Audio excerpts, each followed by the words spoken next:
Oke, mari kita siap sedia dengan jawaban. Jadi saya akan berusaha bersungguh-sungguh bermacam-macam soalan kita nih. Oke, kalau Pak Diki sudah siap, saya boleh bacakan jawaban soalan yang pertama. Oke, ini seperti perbandingan agama soalan ini, yaitu soalannya ialah di antara Protestan dan Roman Katolik Roma ya. Jadi mungkin soalan ini timbul tadi karena Pak Diki ada sebut tadi ya. Soalannya ialah, apakah perbedaan utama antara Protestan dan Katolik Roma, terutamanya dari aspek memperoleh keselamatan, ya, dalam aspek memperoleh keselamatan. Dan ada titik soalan kecil di bawah itu adalah, apakah Katolik Roma itu sesat? Oke, terima kasih.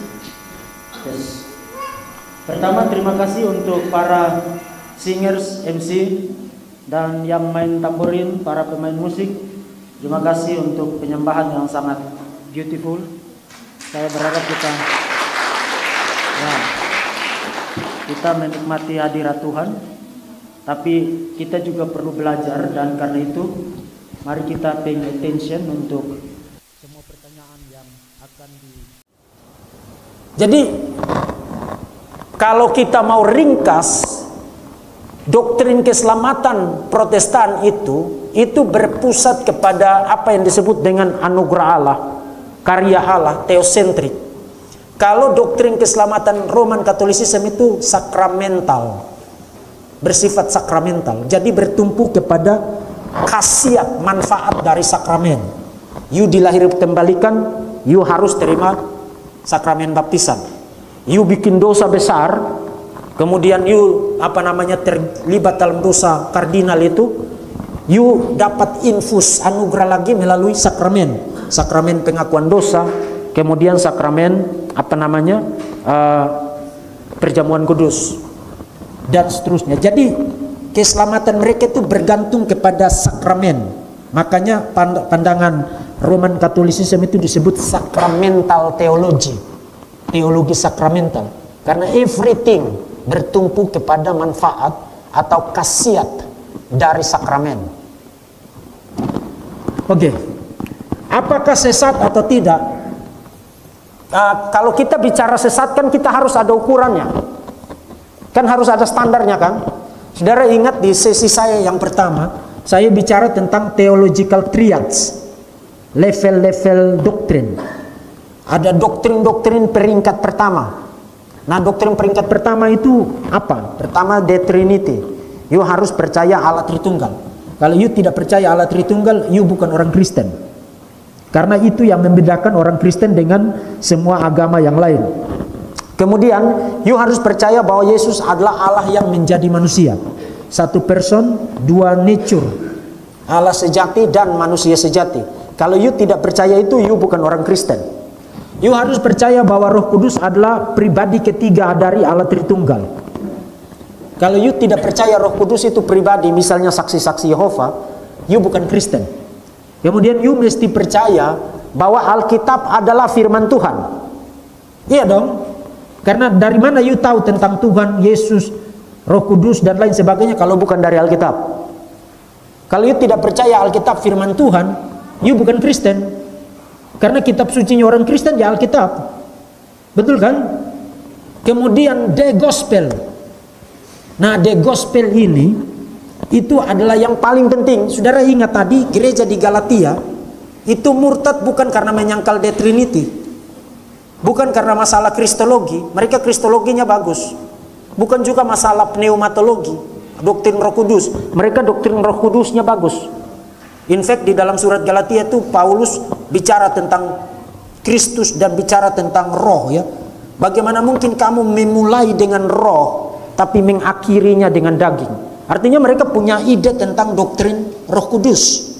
Jadi Trinity-nya bagus, kristologinya bagus, pneumatologi itu doktrin tentang Roh Kudus. Pneumatologinya bagus, Tapi Paulus menganatema mereka, mengekskomunikasi mereka karena the gospel. Nah, apa the gospel yang dibicarakan Paulus di dalam surat Galatia? Justification by faith alone.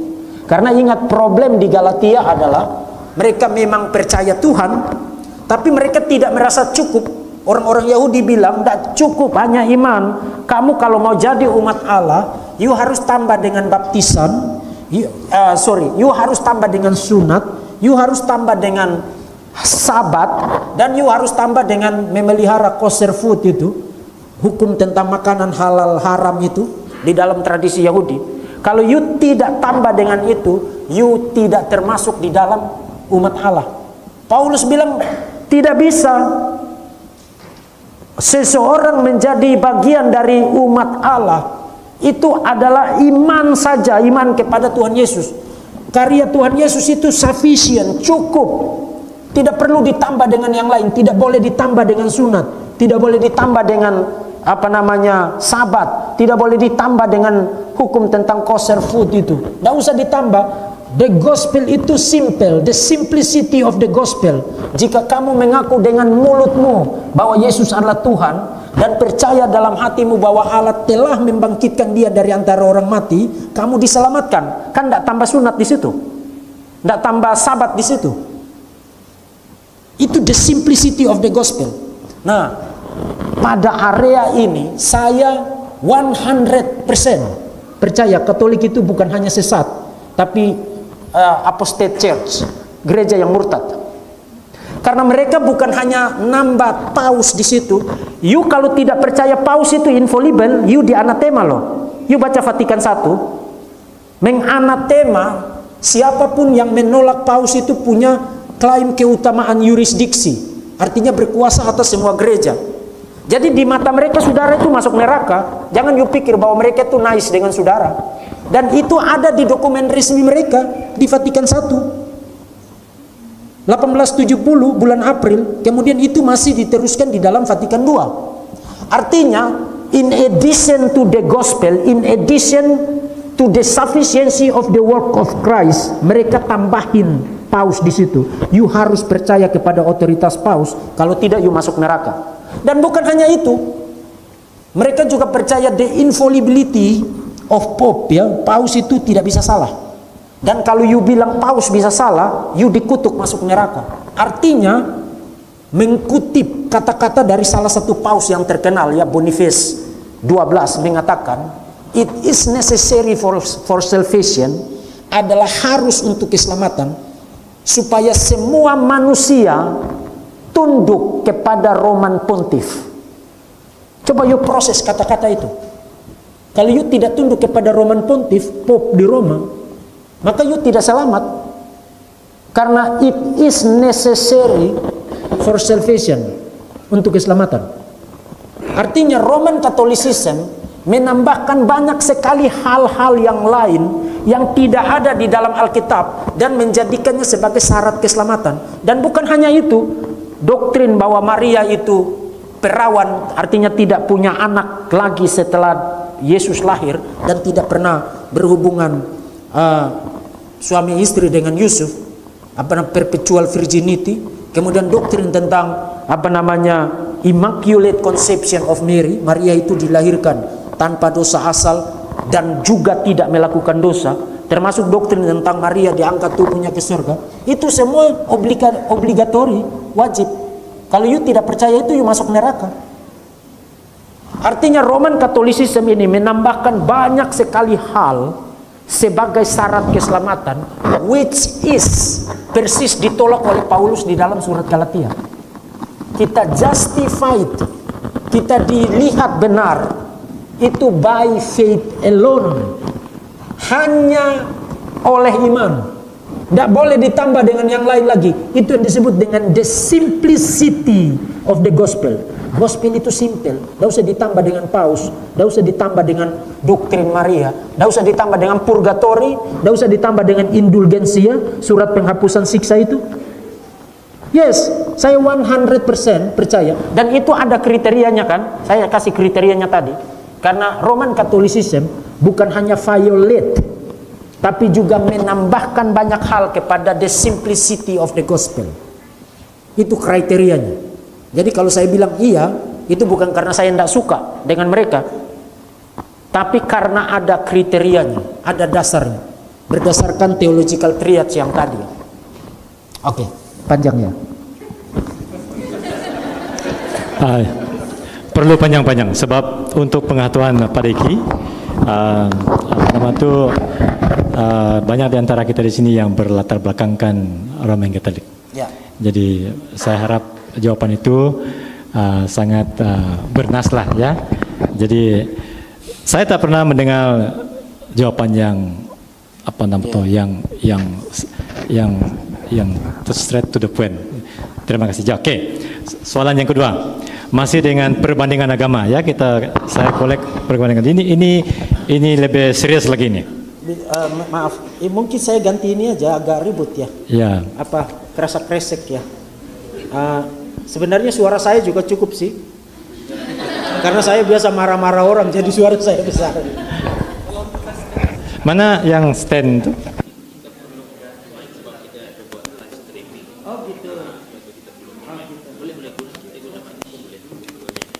Saya tidak usah pakai stand yang saya pegang.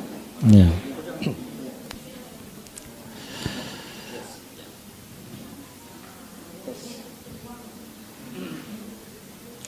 Coba lagi. Oke. Nah, soalan yang kedua ini berkenaan dengan Islam, ya, berkenaan dengan Islam. Jadi soalan di sini ialah lebih kepada berlatar belakangkan Malaysia, bukan Indonesia ya. Mungkin ada persamaannya, tapi lebih di sebelah Malaysia. Di Malaysia sebagai latar belakangnya ialah kita dilarang menggunakan beberapa perkataan. Yang terutama adalah perkataan Allah itulah. Oke, banyak lagi. Dan ini menjurus kepada persoalan bagi orang Kristen di Malaysia. Memang ada perdebatannya. Ada dua golongan. Satu golongan ialah kenapa kita harus menggunakan perkataan Allah? Kenapa tidak gunakan perkataan Yahweh ataupun Elohim ataupun Jehovah saja? Jadi soalan yang kedua di sini ialah apakah mungkin benar apa yang dikatakan oleh orang Islam melarang kita gunakan perkataan Allah? Mungkinkah mereka itu benar? Lalu ada lagi satu soalan kecil berkenaan dengan ini ialah selain daripada melarang menggunakan perkataan Allah, mereka juga berkatakan bahwa Alkitab yang kita sedang pakai hari ini adalah sudah dipalsukan. Jadi begitu dua soalan utama itu. Oke, baik, terima kasih. Persoalan tentang istilah Allah itu tidak sesederhana apakah dia benar atau kita salah, atau bahwa kita benar dan dia salah. Karena the whole point dari perdebatan itu sebenarnya berangkat dari premis yang salah tentang linguistik. Seakan-akan sebuah kata itu bisa menjadi milik eksklusif dari sebuah kelompok. Tidak ada satupun ahli linguistik bahasa di dunia ini yang mengatakan bahwa kalau ada kata ini, maka hanya kelompok ini saja yang boleh pakai, kelompok yang lain tidak boleh kepakai. Tidak ada rule semacam itu di kalangan ahli bahasa, termasuk juga secara logik. Tidak ada dasarnya untuk orang mengatakan ini kata ini punya saya, kata yang lain kamu kata ini punya saya, kamu tidak boleh pakai. Karena yang namanya bahasa itu adalah kekayaan culture. Kekayaan culture, bahasa itu kan produk dari budaya. Tidak ada bahasa yang turun dari surga. Meskipun ada kelompok tertentu yang percaya begitu, bahwa Tuhannya itu bicara bahasa tertentu di surga sana ya. Tapi yang namanya bahasa itu adalah produk budaya. Dan yang namanya produk budaya itu kan dia intermingle. Tidak ada satu budaya pun yang benar-benar eksklusif, tidak dipengaruhi dan tidak mempengaruhi. Tidak ada. Seperti pakaian, seperti cara berpakaian, seperti cara bicara dan lain sebagainya. You tidak bisa bilang bahwa karena saya pakai begini, maka you tidak boleh pakai begitu. Karena itu culture, itu produk budaya. Jadi tidak ada dasar yang benar-benar logis dan dasar yang bisa dijadikan parameter untuk satu kelompok bilang saya punya kata ini, kamu tak boleh pakai. Tidak ada dasarnya. Dan saya challenge ahli apa saja, ahli linguistika, ahli filsafatkah, ahli sejarahkah, ahli budayakah, ahli sosiologika, untuk kasih tahu saya dasarnya apa. Kalau orang gunakan kata Allah, maka kelompok yang lain tidak boleh gunakan. Apa dasarnya? Yang kita bisa lihat, oke, itu dasar yang plausible, dasar yang make sense. Tidak ada dasarnya. Itu kan semata-mata fanatisme buta saja itu. Itu yang pertama. Yang kedua, berbicara secara historikal, dan historikal yang saya maksudkan adalah kronologikal. Kronologis kan berarti berdasarkan urutan waktu kan.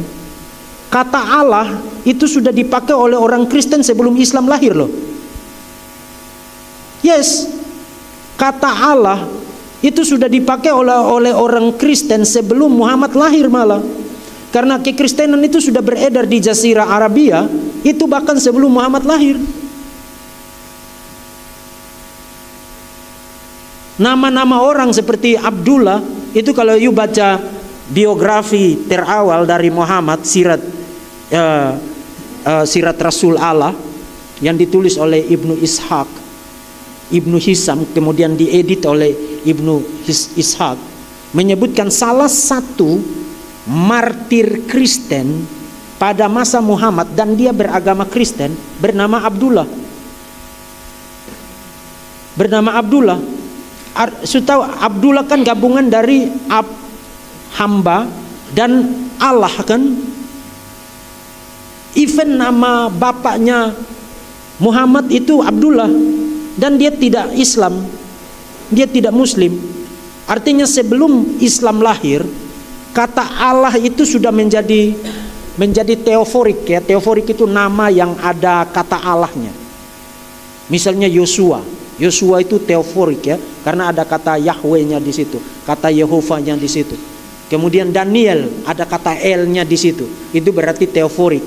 Yesus itu juga teoforik, ada kata Yahweh-nya di situ. Nah, Abdullah itu juga teoforik. Karena di belakangnya itu kan ada kata Allah kan, dan papanya Muhammad kan tidak Muslim. Tidak Muslim. Tapi dia menggunakan kata Allah sebagai nama. Artinya kata Allah itu sudah ada sebelum Islam lahir. Jadi sekarang pertanyaan, why? Kenapa mendadak Islam mengklaim itu sebagai hak eksklusif dari pihak Islam, hanya mereka yang boleh pakai kata itu, sementara kita tidak boleh pakai. Jadi berbicara secara sejarah, linguistik, kronologi bahasa, kekristenan punya hak dong pakai kata itu dong. Karena kita bisa membuktikan bukan hanya dari teoforik, nama orang, tapi saudara tahu Septuaginta. Septuaginta itu terjemahan perjanjian lama dalam bahasa Yunani. Kemudian waktu diterjemahkan ke dalam bahasa Arabik,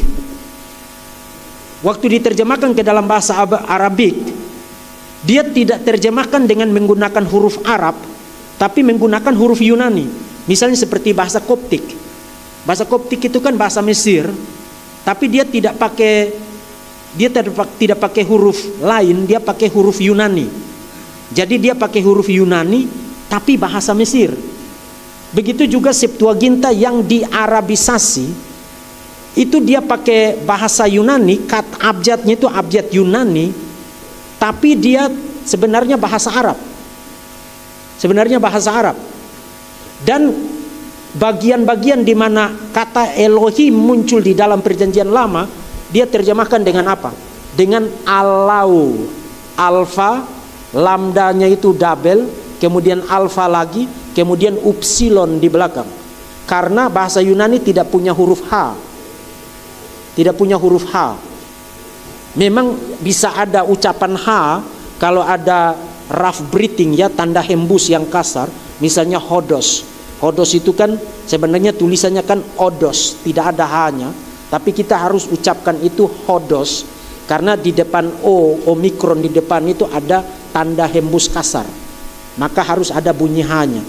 Nah tapi kan tanda hembus kasar itu hanya di depan kata, tidak bisa di belakang kata. Maka kalau kata itu diakhiri dengan H, dia akan ganti dengan upsilon. Dia ganti dengan upsilon. Upsilon itu U. Jadi dia terjemahkan Elohim dengan Allahu. Padahal sebenarnya maksud dia Allah. Jadi bicara dari segi sejarah, siapa yang bilang kepada saudara, saudara tidak punya hak untuk memakai kata itu? Kita lebih duluan pakai kata itu. Kita lebih duluan. Ya. Nah, tapi the real questionnya sebenarnya bukan itu. Itu sebenarnya persoalan ece-ece. Tapi karena mereka tidak ngerti apa-apa, akhirnya mereka bikin jadi heboh ya. The real questionnya adalah apakah Allahnya mereka dengan Allahnya kita itu sama atau tidak? Itu the real questionnya. Nah, menurut mereka sama. Karena itu bahkan ada ayat Qur'annya itu. Tuhanmu dan Tuhan kami itu satu. Tapi kita sebagai orang Kristen harus mengatakan tidak sama. Tidak sama. Karena Tuhan di dalam Alkitab itu the Trinity. Quran tidak percaya the Trinity. Tuhan di dalam Alkitab itu adalah the Father of Jesus Christ. Bapa dari Tuhan Yesus Kristus. Quran tidak percaya bahwa Allah itu Bapa. Dan tidak percaya bahwa Allah punya anak. Itu sebabnya status dari Muslim itu tidak pernah disebut sebagai anak-anak Allah.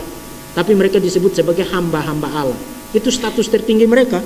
Status tertinggi kita itu bukan hamba, bukan budak, but the sons and the daughters of the living God. Jadi apakah sama atau tidak? Tidak sama dong. Saya tidak mau dong Tuhan saya disama-samain dong. Tidak mau saya. Dan memang ada dasarnya untuk kita berkata demikian. Apakah itu sudah cukup, Pak? Apalagi ada yang masih kurang? Ya. Kenapa kita tak guna Elohim? Oke, kenapa kita tidak menggunakan Elohim atau Yahweh? Sebenarnya bukan persoalan tidak ingin atau persoalan salah atau benar. Tapi persoalan bagi saya, persoalan yang paling penting adalah why you nanya begitu.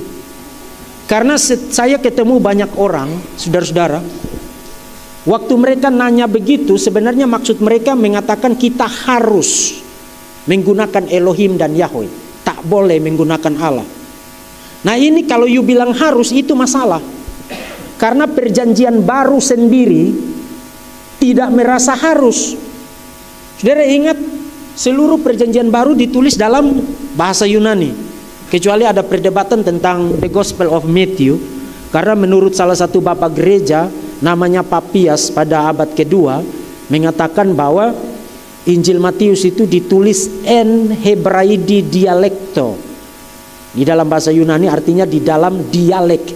Hebraidi itu kan Hebrew atau Aramaik. Maka ada perdebatan apakah Injil Matius, the Gospel of Matthew itu originalnya ditulis in Hebrew atau Aramaik. Tapi karena tidak ada bukti sampai sekarang, tidak ada manuskrip salinan perjanjian baru Matius yang ditemukan in Hebrew or Aramaik, maka para ahli perjanjian baru mengatakan oke, case close. Injil Matius ditulis dalam bahasa Yunani. Jadi 27 kitab perjanjian baru kita ditulis dalam bahasa Yunani. Yunani Koine. Nah, yang menariknya adalah 22% dari perjanjian baru itu merupakan quotation, kutipan dari perjanjian lama. 22,5% itu merupakan kutipan langsung. Ini kita tidak bicara tentang allusion, kita tidak bicara tentang indirect quotation, kutipan tak langsung, imagery. Kita bicara tentang direct quotations, kutipan langsung, ngutip word for word, ya, kata per kata. Itu 22,5%. Nah, dari 22,5% itu mostly bagian-bagian yang dikutip itu mengandung kata Elohim di dalam PL dan mengandung kata Yahweh di dalam PL. Surprise, para penulis perjanjian baru terjemahkan, no? Terjemahkan. Mereka terjemahkan Elohim dengan Theos. Dan mereka terjemahkan YHWH yang tetragrammaton itu 4 huruf suci itu, atau Adonai, mereka terjemahkan dengan Kurios. Termasuk ada satu peristiwa yang menarik. Saudara ingat Tuhan Yesus di atas kayu salib? Tuhan Yesus bilang apa? Eloi, Eloi lama sabachthani. Yang berarti, Allahku, Allahku, mengapa engkau meninggalkan aku? Nah, tadi saya bilang yang berarti Allahku, Allahku, mengapa engkau meninggalkan aku, itu bukan saya yang terjemahkan. Matius, Markus yang terjemahkan itu. Jadi Yesus meskipun menggunakan Eloi atau Eli, bergantung apakah Ibrani atau Aramaik, Eli, Eli lama sabachthani, tapi persis setelah mereka quote kata-kata Yesus in Aramaik atau in Hebrew, mereka translate itu dan mereka tidak pertahankan Elohimnya, L-nya. Mereka terjemahkan itu dengan my God, why have you forsaken me? Jadi para perjanjian baru tidak merasa ada masalah menggunakan terjemahan, menerjemahkan Elohim dan Yahweh. Then why you trouble banget dengan itu? Apakah you lebih rohani dari Matius, Markus, Lukas, dan Yohanes? You lebih spiritual daripada Rasul Paulus? Tadi you ingat presentasi saya, 45 kali Rasul Paulus mengkutip dari teks-teks Yahweh. Dan dia always terjemahkan. Yahweh itu dia terjemahkan dengan kurios. Sekarang saya mau tanya kamu, kamu lebih berotoritas dari Paulus atau Paulus lebih berotoritas dari kamu? Tidak masalah you gunakan terjemahan God, Allah, apa lagi, bahasa Dayak itu apa, debata apa. Tidak masalah, karena yang penting point of reference-nya, yang penting konsepnya benar atau tidak. Perjanjian baru itu tidak mengikat kita dengan language tertentu. Even satu-satunya agama yang punya dimensi internasional itu Alkitab, kekristenan. Karena di peristiwa Pentakosta itu message dari the gospel itu dimengerti in semua bahasa, dari semua orang yang hadir pada masa itu. Bahasa Frigia, dari bahasa orang dari Roma sana, dari mana-mana. Makanya mereka bilang para rasul itu gila. Mereka tidak strict kepada bahasa tertentu. Jadi kenapa sekarang banyak orang Kristen justru ingin menjadi Hebrew-Hebruan? Mendadak mereka sudah Shalom Aleichem. Ya bilang aja salam damai sejahtera. Kalaupun bilang salam tidak apa-apa, karena itu sudah common. Tapi jangan bikin diri seperti orang Yahudi. Tidak usah ke Yahudi-Yahudian. Kamu orang Kristen, kamu bukan orang Yahudi. Tuhan berbicara kepada kamu in your own language, di dalam bahasamu sendiri. Kamu tidak perlu jadi Jews untuk menjadi lebih rohani. Itu tukang parkir di Israel sana jauh lebih jago bahasa Ibrani dari kamu, dan dia bisa ateis. Jadi tidak perlu yang ke Hebrew-Hebrewan itu, kecuali untuk tujuan khusus. Ya misalnya kalau kamu dalam bahaya menggunakan istilah tertentu, misalnya nanti gerejamu ditutup atau kamu diserbu, ya itu kan part of wisdom kan, bagian dari wisdom. Tapi bukan satu necessity harus gunakan Elohim, harus gunakan Yahweh. Itu stupidity, bukan necessity. Ya, saya harap itu jelas ya. Oke, terima kasih ya. Saya pun tak perlu pakai ini satu suara. Oke, jadi kita telah melihat perbandingan agama. Tadi kita lihat Protestan dengan Katolik. Baru tadi kita lihat Islam. Mari kita masuk ke gereja sekarang. Ya. Nah, ini tentang bahasa lidah. Pak baru bercakap tentang apa yang berlaku di hari Pentakosta. Ya. Jadi soalannya di sini ialah, apakah bahasa lidah itu suatu bunyi-bunyi yang seperti bla bla bla bla dan sebagainya, ataupun suatu bahasa yang memang wujud di bumi ini, ya, yang diucapkan oleh seseorang yang belum pernah belajarnya? Soalan yang bersangkutan dengan ini ialah, apakah bahasa roh, bahasa lidah itu boleh dipelajari ataupun diajari? Ya. Dua teks utama di dalam Perjanjian Baru yang menjadi dasar untuk kita bicara tentang glossolalia itu adalah Kisah Rasul pasal 2 pada peristiwa Pentakosta, bukan Pantekosta ya, tapi Pentakosta, dan 1 Korintus pasal 12 sampai dengan pasal 14, terutama di pasal 14. Nah, kita mulai dulu dari Kisah Rasul pasal 2. Jelas sekali di Kisah Rasul pasal 2 itu adalah bahasa manusia.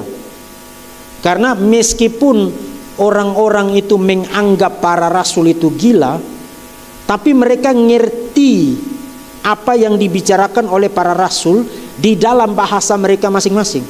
Jadi mereka tidak sikilaba, tapi mereka bicara bahasa yang dimengerti. Bahasa yang dimengerti. Jadi glosalalia di dalam Kisah Rasul pasal 2 itu bukan bunyi-bunyian tak jelas, tapi bahasa yang dimengerti. Nah, jadi masalahnya, isunya di Kisah Rasul pasal 2 itu sebenarnya bukan apakah bahasa itu dimengerti atau tidak, bukan. Isunya adalah apakah mujizat itu terjadi pada persoalan hearingnya atau pada persoalan speakingnya. Artinya begini, kalau terjadi pada persoalan pendengaran, hearingnya, maka para rasul tetap ngomong dalam bahasa Aramaik, tapi dia dengarnya dalam bahasanya dia. Itu kan mujizat mendengar. Tapi kalau mujizat berbicara, berarti para rasul berbicara bahasa yang mereka belum belajar sama sekali, tapi bahasa yang dimengerti oleh audiensnya. Either way, itu bukan sikilaba. Ya, either way. Karena jelas sekali di dalam konteksnya dikasih tahu, kami mengerti di dalam bahasa kami masing-masing. Jadi itu bukan bahasa tak jelas ya. Nah, sekarang jadi Kisah Rasul pasal 2 setel ya, itu tidak bisa diganggu gugat. Itu tidak sikilaba tidak ada di situ. Masih ada satu teks lagi yang kelihatannya mendukung. Karena di 1 Korintus pasal yang ke-14, Paulus bicara tentang necessity, keharusan untuk ada interpreter, ada penafsir. Mengasumsikan bahwa audiensnya tak ngerti, maka harus ada yang terjemahkan. Presuppose-nya kan begitu. Nah, menurut saya itu juga case yang sangat lemah sekali. Ingat, Paulus ini seorang gembala. Katakanlah kalau Reverend Pak John 100 jemaat mendadak sikiraba. Kemudian sebagai gembala Pak John akan bilang apa? Kamu keluar semua, kamu sudah jadi bidat. No, itu kan tidak wise. Itu kan tidak wise. Supaya dia tidak merasa diserang, tapi juga kebenaran tetap dijaga, saya pikir Pak John akan bilang begini, oke, saya pikir mungkin saja Tuhan bisa bekerja begitu, tapi karena ini ibadah, jadi sebaiknya ada yang terjemahkan, supaya kita juga ngerti kamu ngomong apa. Tidak berarti Pak John percaya bahwa kamu ngomong itu benar, tapi itu bagian dari wisdom seorang pastor. Mencegah perpecahan di dalam gereja. Ini kalau 500 orang ngumpul, kemudian semuanya bunyi model begitu kan, jadi pertanyaan juga, masa kok sesat semua? Tapi kan kita juga perlu ngerti kan, karena kita tidak datang sini untuk dengar orang begitu kan. Maka sebagai seorang gembala, Rasul Paulus bilang harus, dia kasih rule-nya ya, itu jelas sekali, dia kasih rule-nya. Harus ada interpreternya, harus ada translatornya, dan satu persatu, tak boleh sama-sama. Itu rule itu langsung dilanggar rame-rame oleh gereja Pantekosta Karismatik itu. Karena mereka kalau bahasa roh itu kan semua sekaligus itu. Udah dilanggar itu. Paulus bilang satu persatu, one by one. Dan maksimal 3 orang. Nggak boleh 10 orang, nggak boleh 500 orang. Itu kita duduk sampai minggu depan itu. Hanya dengar kamu ngomong, tak jelas. Jadi event 1 Korintus pasal 14 juga tidak memberikan dukungan untuk bunyi-bunyian semacam itu. Karena kebijakan pastoral Paulus itu lebih dimaksudkan untuk memelihara kesatuan gereja. Jadi waktu Paulus bilang kita perlu ada penerjemah atau perlu ada interpreternya, penafsirnya, tidak harus berarti Paulus percaya bahwa itu ngomong-ngomong tak jelas. Menurut saya jauh lebih masuk akal. Yang Paulus maksudkan adalah dia ingin supaya jemaat itu tertib.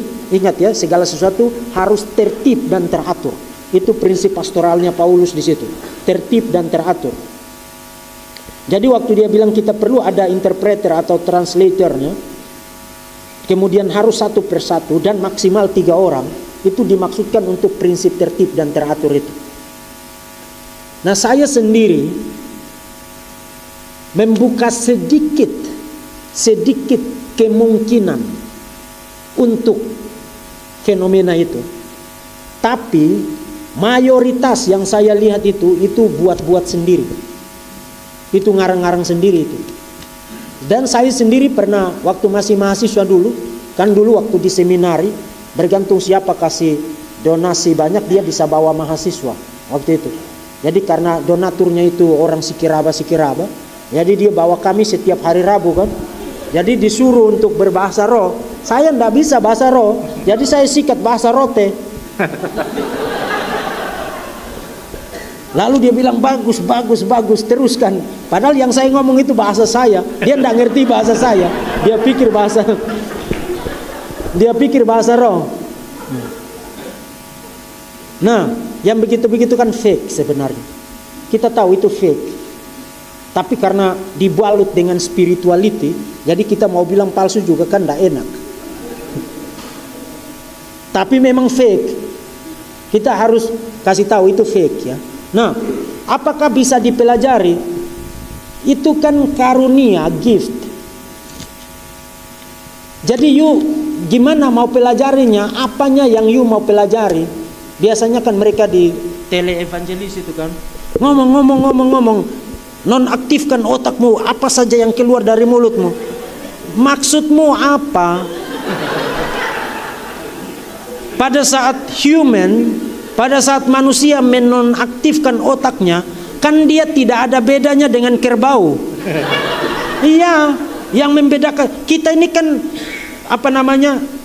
binatang yang pintar. Istilah dari Aristoteles kan kita ini binatang yang pintar. Iya kan? Nah, kalau kita lucuti kepintaran kita, maka kita sudah jadi sapi, jadi kambing, jadi kerbau. Artinya kita ini diajarin untuk sama dengan Makanya saya marah kalau orang itu ngomong begitu ya. Nonaktifkan otakmu, ngomong saja apa yang keluar di situ. Interupsi dulu. Pak, maksudnya saya harus jadi kerbau? Itu tak bisa itu. Tak bisa itu. Oke, terima kasih. Oke, terima kasih. Nah, kita pergi ke yang lebih dalam. Ini soalan ini berkenaan dengan Israel, ya. Umat pilihan Tuhan, ya. Umat pilihan Tuhan. Jadi, apakah Israel masih umat pilihan Tuhan hari ini? Atau ada satu pergerakan di kalangan evangelikal hari ini keluar dengan satu doktrin yang disebut replacement theology. Oke, jadi apa pandangan Pak itu? Ya, sebenarnya karikatur replacement theology itu tidak tepat. Karena posisi yang sebenarnya bukan replacement but fulfillment theology. Maksudnya apa? Maksudnya begini. Kalau orang dispensasionalisme yang dipopularkan misalnya oleh Dallas Theological Seminary, Scofield Bible, oleh Derby, oleh Charles Ryrie, yang buku teologi dasarnya itu, basic teologinya itu beredar sangat luas di seluruh dunia. Kalau seorang dispensasionalis, percaya bahwa ada 2 kelompok umat Tuhan. Kelompok umat Tuhan di era perjanjian lama, yaitu Israel lama yang nasionalistik, dan umat Tuhan pada era perjanjian baru, yaitu gereja. Jadi Tuhan punya 2 kelompok umat Tuhan. Nah, Israel pernah memberontak, pernah murtad, tapi kemudian Tuhan menjanjikan untuk memulihkan kondisi Israel.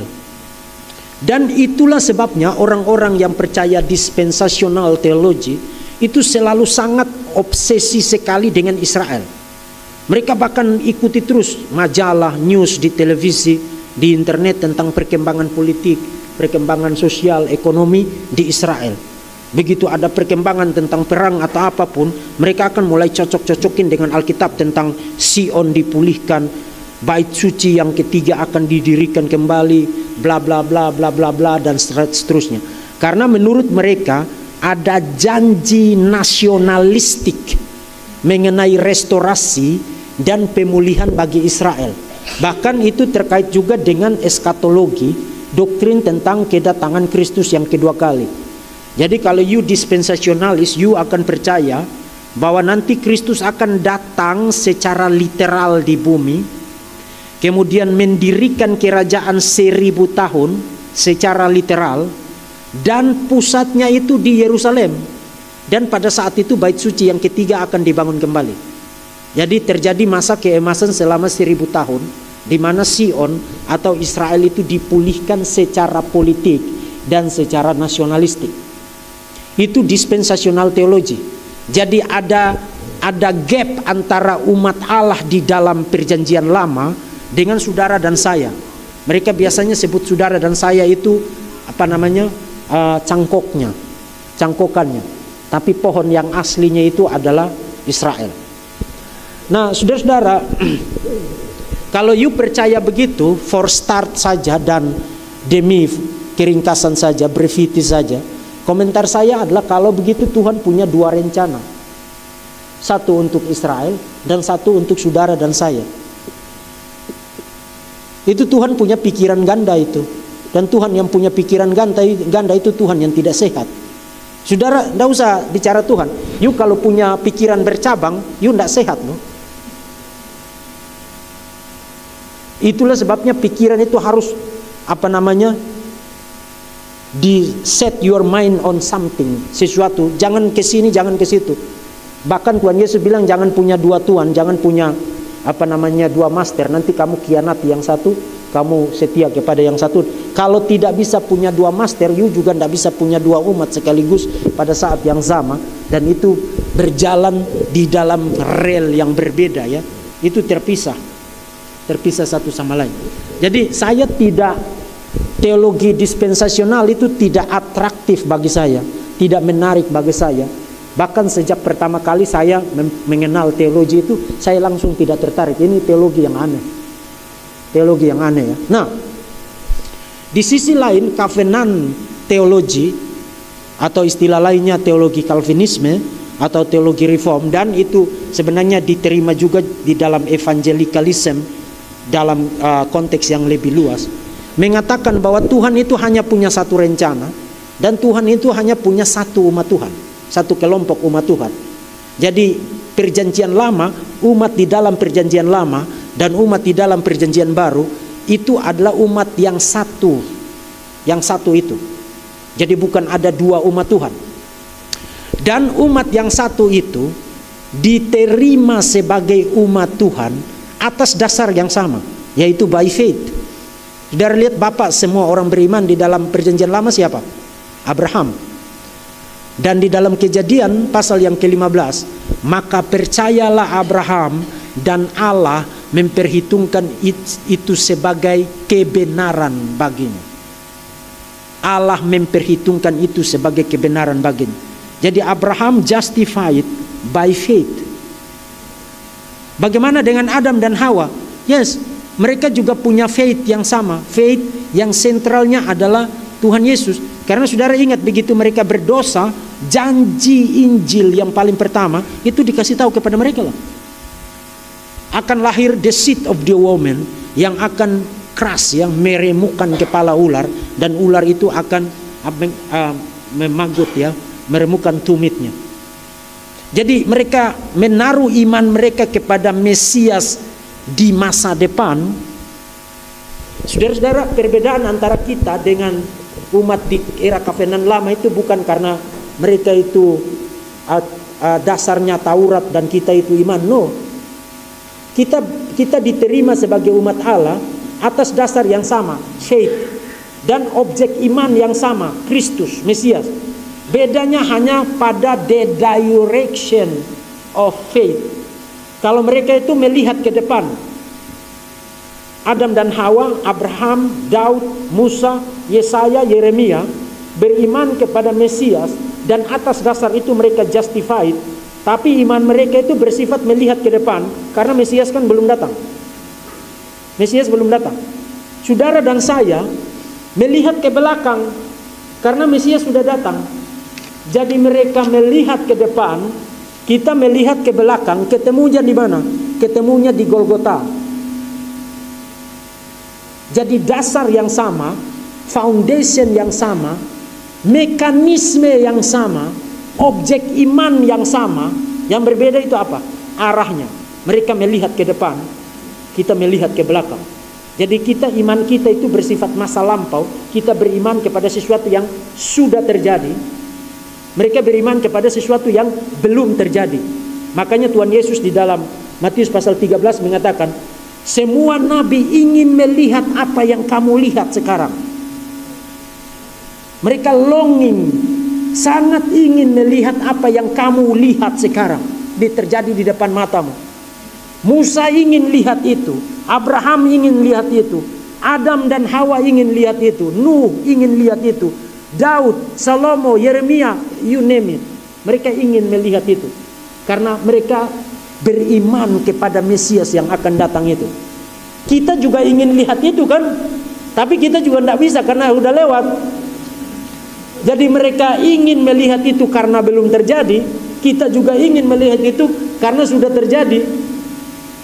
Maka Tuhan Yesus bilang, berbahagialah matamu yang melihat apa yang kamu lihat, dan berbahagialah telingamu mendengar apa yang kamu dengar. Karena semua nabi perjanjian lama ingin lihat dan ingin dengar apa yang kamu lihat dan apa yang kamu dengar. Itu covenant theology, sangat beautiful sekali.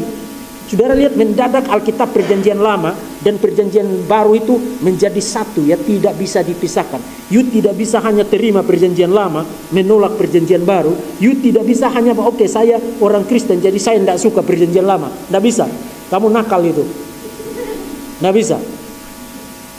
Karena perjanjian lama dan perjanjian baru itu adalah dua testamen yang berbicara tentang satu rencana Allah, satu umat Allah, dan penggenapan, fulfillment mengenai janji yang satu dan sama.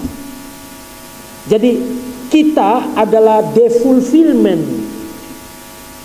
janji pemenuhan dari janji mengenai umat Allah yang bukan hanya Israel. Ingat, janji kepada Abraham itu ada 3, ya. Janji mengenai the seed, mengenai keturunan. Kemudian janji mengenai tanah, ya, dan janji mengenai blessing for all nation, berkat bagi bangsa-bangsa. Melalui keturunanmu semua bangsa akan mendapat berkat. Nah, sekarang kita kan bagian dari semua bangsa itu, bukan? Kita bagian dari semua bangsa itu, bukan? Mendapat berkat melalui keturunan Abraham, bukan? Artinya kita ini replace atau fulfill. Kita replace, menggantikan atau menggenapi. Menggenapi dong. Jadi yang tepat itu fulfillment teologi, bukan replacement teologi. Oke, terima kasih. Oke, jadi jelas sudah, ya, bukan replacement tetapi fulfillment. Ya. Oke, ada soalan yang bersangkut paut dengan ini. Agak nakal sedikit soalan ini sebenarnya. Oke, berkaitan begini soalannya. Apakah jalan keselamatan di dalam perjanjian lama? Penebusan salib hanya berlaku di perjanjian baru. Ya, oke. Saya jawab cepat. Itu tadi saya sudah jawab. Way of salvation di dalam perjanjian lama dan perjanjian baru itu satu dan sama. The cross, Messiah. Bedanya hanya satu. Mereka beriman ke depan, Mesiasnya belum datang. Kita beriman ke belakang, Mesiasnya sudah mati dan bangkit. Jadi jalan keselamatannya satu, rencana keselamatannya satu, umatnya satu, tapi digenapi secara bertahap di dalam sejarah. Itu sebabnya kalau hari ini saudara jadi Kristen, saudara merupakan penggenapan dari janji kepada Abraham, bahwa melalui keturunan Abraham, dan keturunan Abraham yang paling penting adalah Jesus Christ, bukan?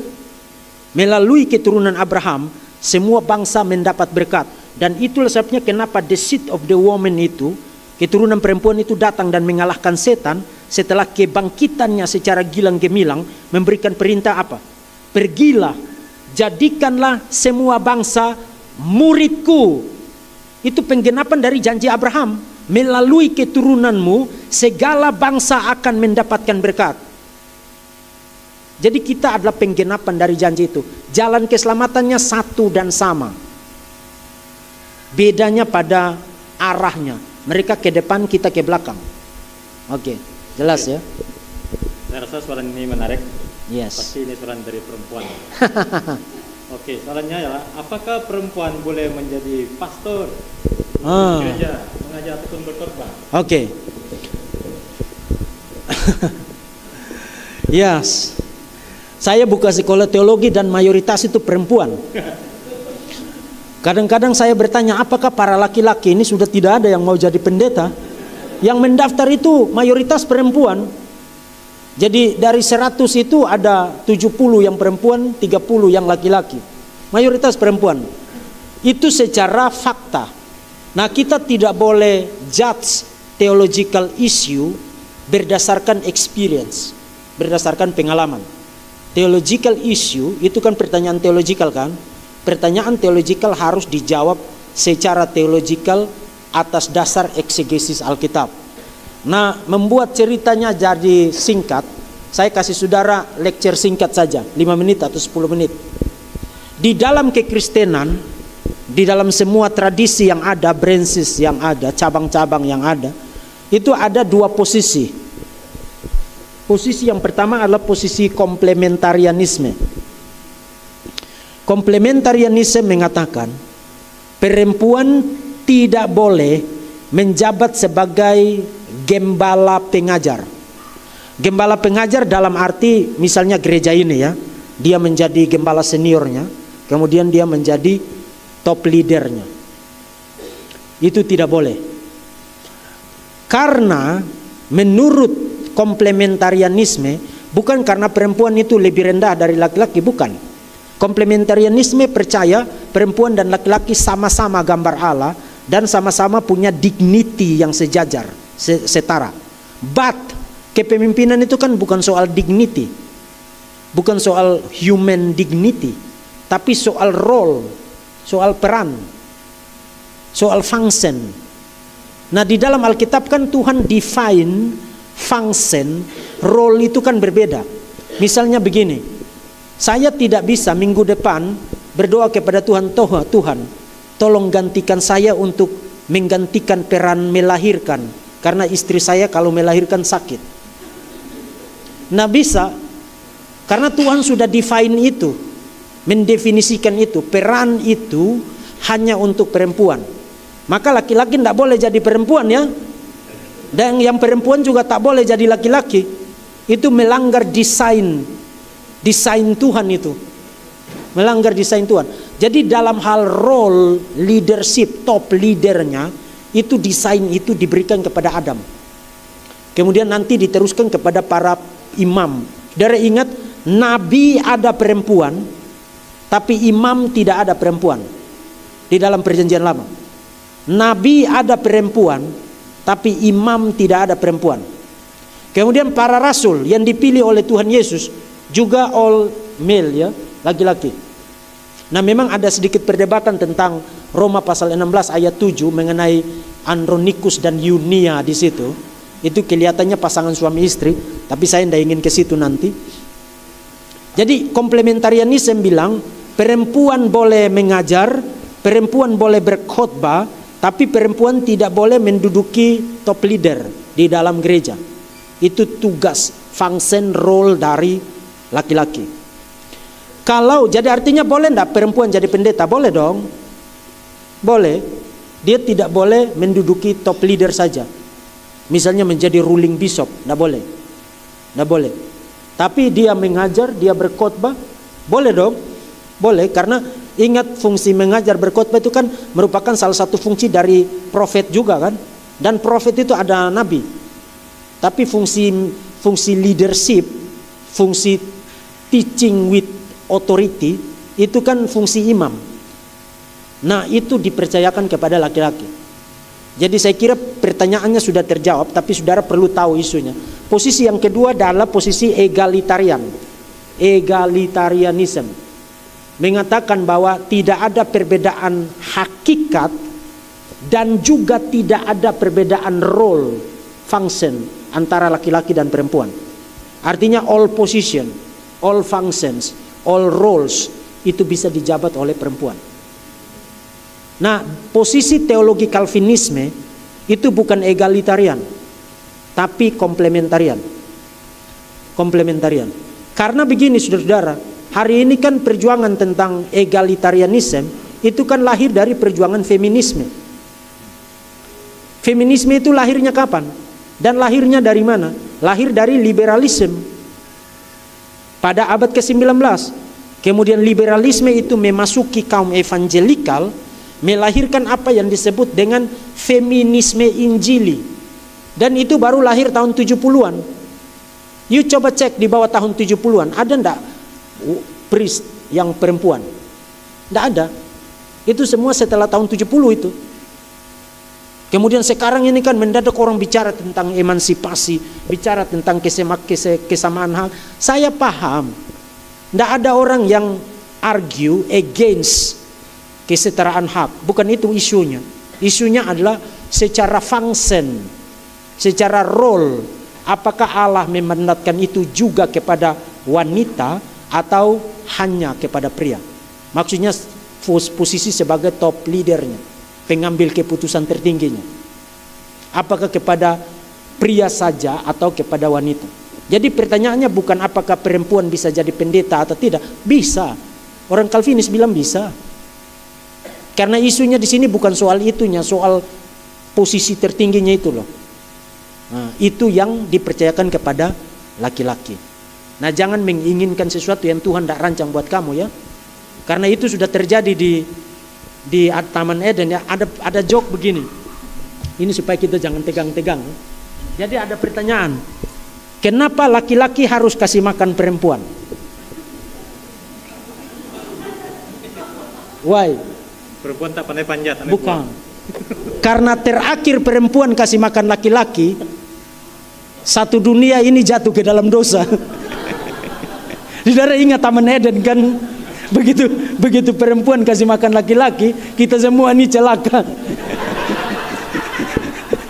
Jadi laki-laki harus kasih makan perempuan ya. Harus cari duit banyak-banyak, cari makan banyak-banyak. Karena kalau perempuan yang kasih makan, nanti kita semua jatuh dalam dosa. Oke, itu joke Pak. Oke. Nah, memenangkan masa kita dan waktu. Jadi masih ada soalan di sini. Seperti saya hanya besok kerja keras kita besoknya. Kita akan selesaikan ini. Jadi satu mana lagi ya. Jadi ya ini soalan ini apa nama tuh berkenaan dengan di surga sebenarnya, langit ya, dan bumi yang baru. Ya. Pak Diki boleh lihat itu soalan yang ke-15 itu agak 15. Oke, 15. Saya ringkaskan soalannya seperti ini. Ya. Apakah aktiviti di bumi dan langit yang baru itu serupa dengan yang ada di bumi sekarang? Oke. Saudara, langit baru dan bumi baru itu bukan di angkasa sana. Jadi kalau saudara berpikir bahwa kalau saudara berpikir bahwa surga atau istilah lainnya langit baru dan bumi baru itu ada di awan-awan sana, kemudian tidak tahu nanti kita injak bumi atau tidak, maka saudara itu bukan ajaran Kristen, itu ajaran Gnostik, ajaran Platonisme, itu filsafat kafir yang percaya bahwa dimensi spiritual itu tidak ada unsur materi di situ. Itu Platonisme, itu Gnosticism.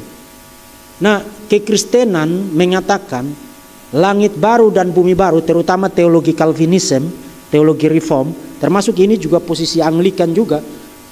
N.T. Wright percaya begini, dan saya juga percaya begitu ya. Mengatakan langit baru dan bumi baru adalah langit yang sekarang dan bumi yang sekarang ditransformasi. Jadi kita percaya konsep renovasi.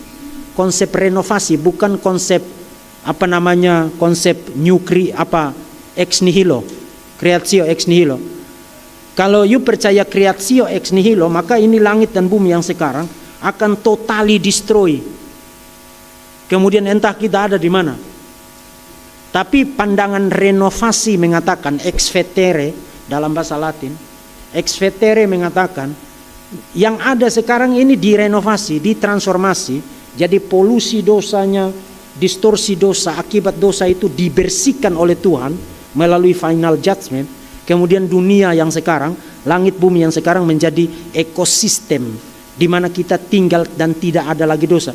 Dan ingat Wahyu pasal 22 menariknya mengatakan bahwa Yerusalem baru itu turun ke bumi. Jadi langit baru dan bumi baru itu adalah menyatunya dwelling place, kediaman Tuhan dan manusia. You baca Wahyu pasal 22, kita tidak perlu bulan, tidak perlu matahari lagi, karena Allah adalah matahari kita, dan seterusnya, dan seterusnya, dan seterusnya. Itu bagian dari desain yang paling awal kan. Ingat, Eden didesain supaya Tuhan dan manusia kan hidup dalam konteks yang sama kan. Tuhan ada di situ, mereka hidup di hadiran Tuhan, mereka hidup in the presence of God ya. Tapi karena dosa kemudian itu menjadi rusak dan ditebus, kemudian itu dipulihkan di dalam Wahyu pasal 21 dan Wahyu pasal 22. Itu sebabnya kalau you baca Wahyu 21-22, language tentang kejadian 1, kejadian 2 itu full di situ. Pohon kehidupan ada di situ, sungai Efrat, sungai Tigris ada di situ, everything itu ada di situ, ada di situ. Karena itu langit baru dan bumi baru merupakan klimaks penggenapan dari desain awal Tuhan yang ada di Eden. Eden merupakan sedonya, bayangan awalnya, foreshadow-nya. Langit baru dan bumi baru adalah full reality-nya, fulfillment. Nah, jadi langit baru dan bumi baru itu adalah dunia yang sekarang, tapi tanpa dosa, tanpa hal-hal yang membuat kita seperti sekarang ini lagi. Nah, tentu saja pengharapan tentang langit baru dan bumi baru itu kan beyond, jauh melampaui yang bisa dijelaskan. Karena di dalam 1 Korintus Rasul Paulus mengatakan, yang lebih dari yang mampu kamu pikirkan, yang lebih dari yang mampu kamu harapkan, disediakan Tuhan bagi kamu. Artinya yang saya jelaskan tadi itu hanya sekecil yang saya bisa jelaskan, tapi jauh lebih banyak lagi yang Tuhan akan sediakan di dalam langit baru dan di dalam bumi baru. Ya, oke. Jadi saya kira itu yang bisa saya jelaskan. Oke. Jadi kita minta maaf untuk semua soalan ya. Jadi saya rasa sampai di sini saja. Lagipun kita tidak mau buat Pak Diki penat sangat. Sebab dia ada 2 sesi lagi besok. Jadi kita tidak akan selesaikan banyak persoalan lagi kita kan. Jadi Pak Diki, terima kasih karena sudi menjawab soalan-soalan yang nakal dan juga jawaban-jawaban yang nakal juga ya, yang sangat ilmiah.